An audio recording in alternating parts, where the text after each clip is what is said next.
सहनाववतु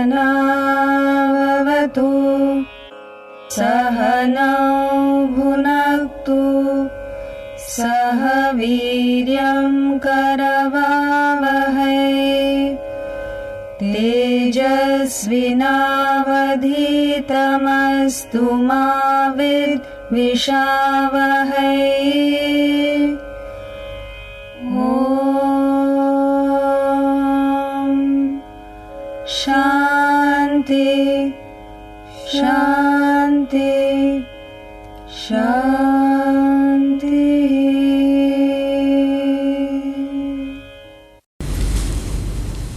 The 11th chapter of the Gita, 55 verses we have between today and Saturday over 5 evenings to see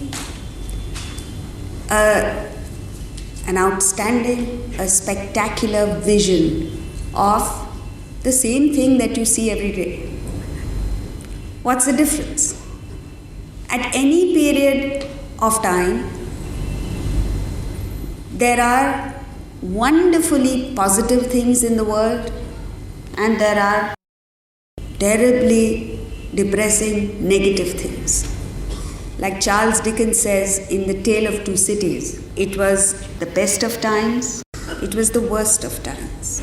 It was the age of wisdom, it was the age of foolishness. It was the epoch of belief, it was the epoch of incredulity. It was the season of light, it was the season of darkness. It was the spring of hope, the winter of despair. We had everything before us and we had nothing before us. So what's the difference? What do you see? Do you see the best? Do you see the worst? And The Tale of Two Cities is about the French Revolution, where the worst of things happened. First, the royalty massacred the peasants, and then the commoners got together and guillotined the aristocracy. Yet, at that time, there were wonderfully sacrificial people. There were outstandingly good acts that were performed. And so, the lesson to us is, even in these times, when you look around you and everyone is talking negative things, there are some outstandingly positive things that are happening. What do you see is the question. So what's the difference? The difference is in your attitude. The difference is in your mind. And all you have to do is change your thoughts and you see magnificence in the same world in which you saw terrible things happen. So, when you have a negative attitude, you can be miserable in the best of circumstances. But if you change your attitude and make it positive, you could be deliriously happy in the worst of circumstances. And so, the Bhagavad Gita is about changing this. You look around you in the world, there is an amazing world in front of us, made even more wonderful by science and technology. And yet, the paradox is that in this amazingly wonderful world, you and I, the human being, is depressed, in despair. We are in the winter of despair. So, Krishna's message to Arjuna and to all of us is, there is no place for grief in our lives. And yet all of us are grief-stricken. You look at the best of people. Mirabai had someone who was trying to put her to misery. Tukaram had a wife who was constantly nagging.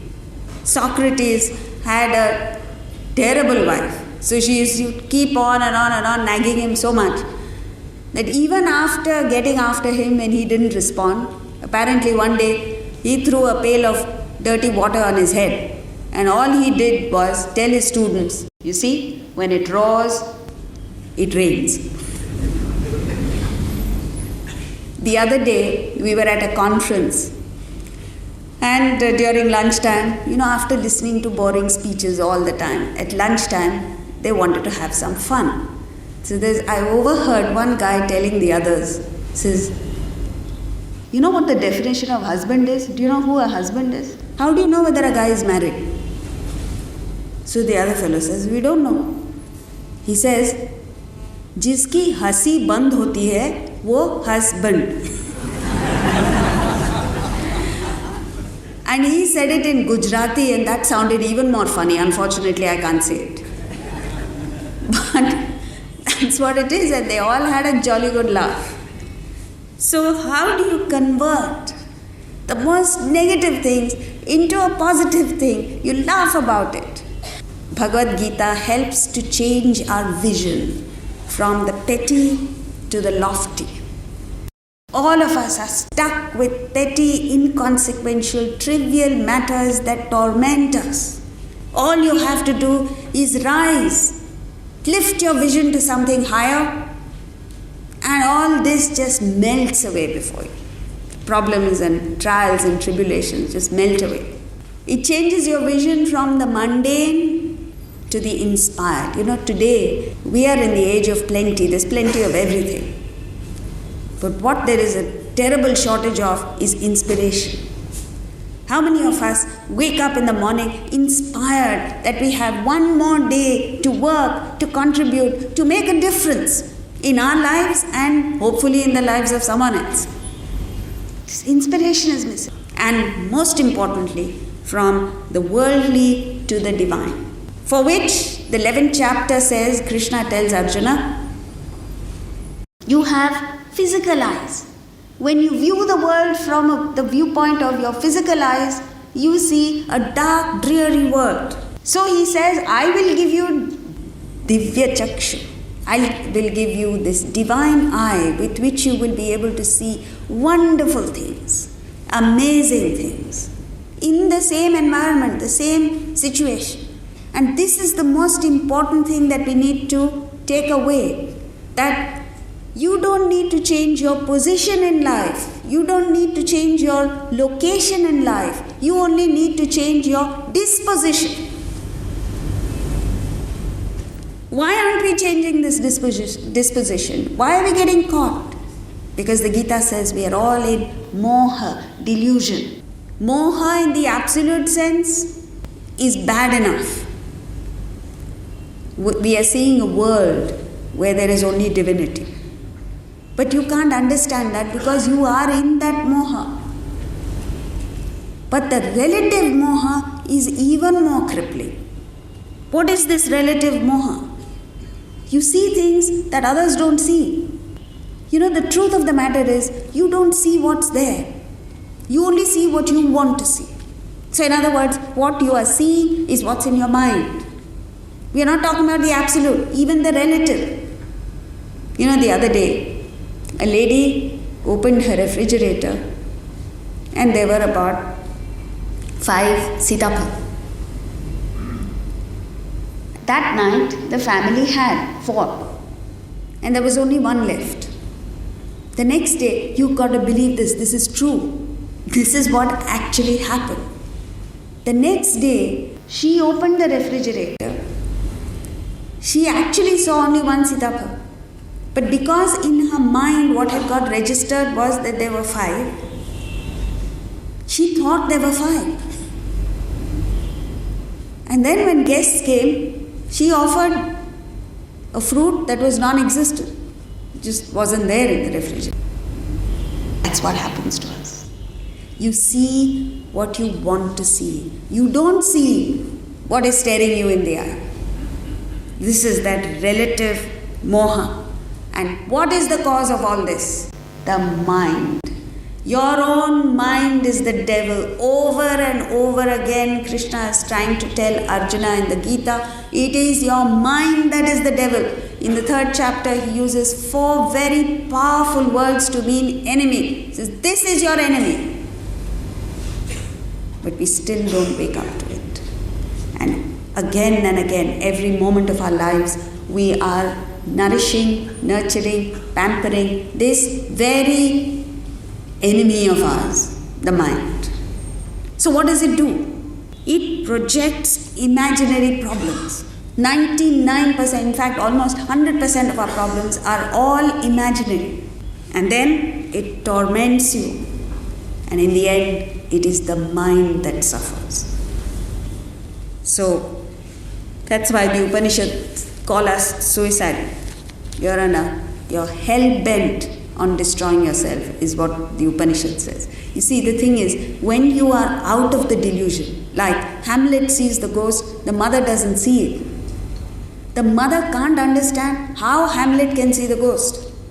But by the same token, Hamlet can't understand how the mother can't see it. So there's no communication between a person who is deluded and a person who is free from delusion, even in the relative. And so the Bhagavad Gita helps us. Number one, it helps us to rein in our negative thoughts.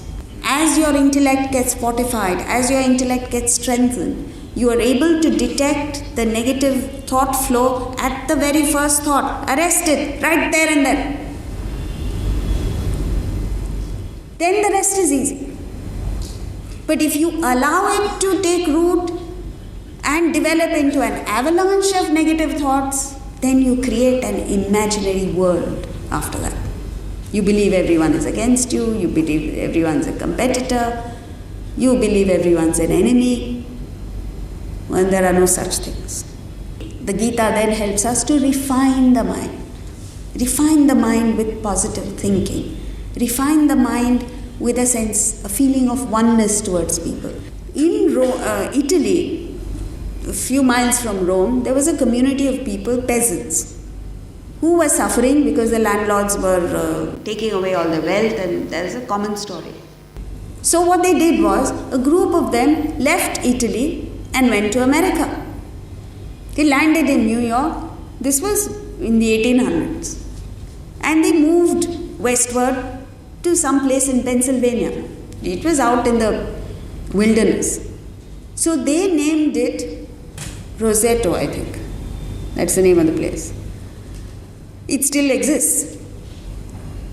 And then a few more people came, and a few more people came. So there was a community of these Italians who spoke for quite a few years after that, not just in Italian, but in that particular dialect of that region.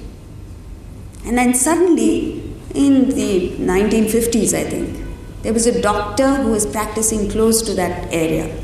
He went to a medical conference, and he met another doctor from Roseto, who said, I have never seen a patient of heart problem below the age of 65 in the place where I practice. So here the doctor suddenly woke up. He says, what? You have never seen a person suffering from heart disease? He says, no. So where do you practice? So this doctor got interested, went to find out what is it about that community of people that protected them from heart disease. He thought it was genetics, he thought it was the food they eat, he thought nothing.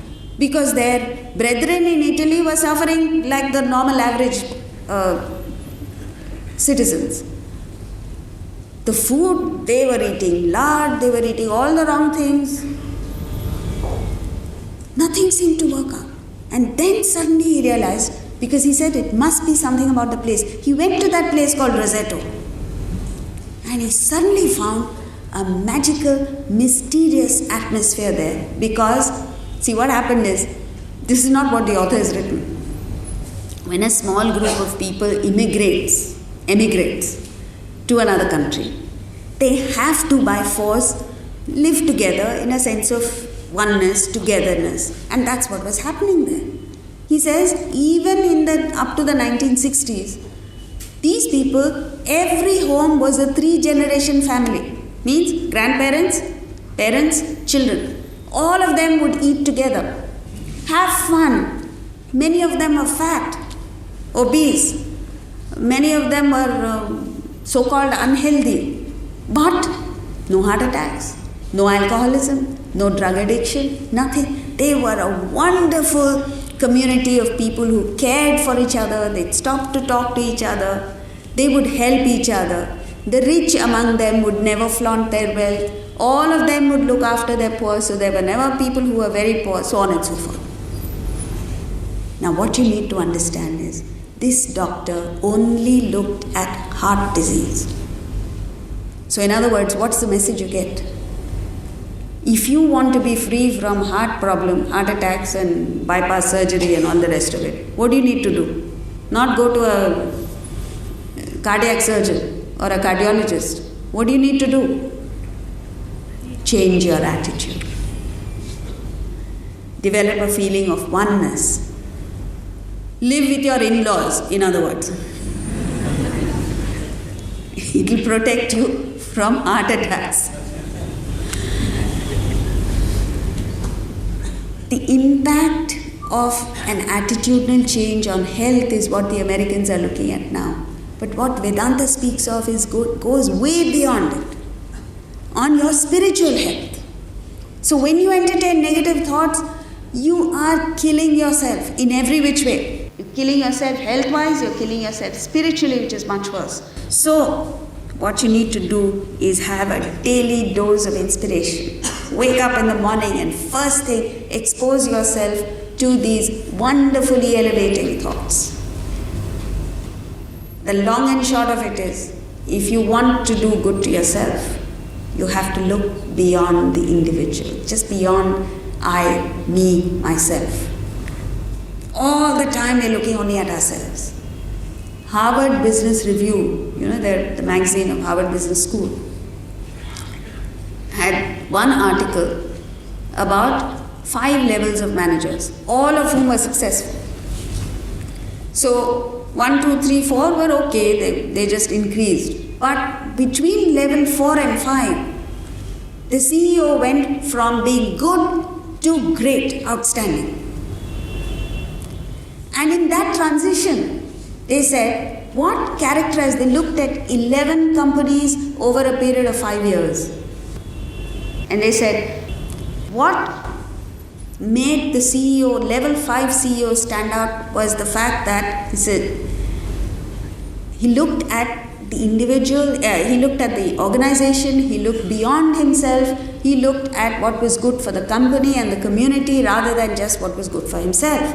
And most importantly, they said, whenever such a CEO gave a speech or wrote an article or whatever it was never about I or me. So what that article says is, if there is a CEO who gives a speech or writes an article, all you have to do to find out whether it is worth reading or not, see the number of I's in that article. See the number of I's that he uses while giving the speech. And if they are more than a certain number, trash it. It's not worth reading. So that's what it is. You refine, first remove your negative thoughts, refine your mind with positivity, and ultimately eliminate the mind, because that is what causes all the problems. That's what's projecting an illusory world. The Bhagavad Gita, therefore, what is the methodology? It inspires us with a higher ideal. It saturates our mind with a feeling of love, not just restricted, preferential, but universal. And it satisfies you with knowledge. When you gain knowledge, when you understand what the world is, what makes you tick, it is like sprinkling a few drops of water on parched land. It just soaks it up. You feel like that when you gain little bits of knowledge. It helps you, it gives that relief from the suffering that we go through. And all the suffering we go through is because of sheer ignorance. You just don't know. Like, for instance, if you want power, you don't gain power or authority by claiming it, by demanding it, by asking for it. How do you gain power? By serving.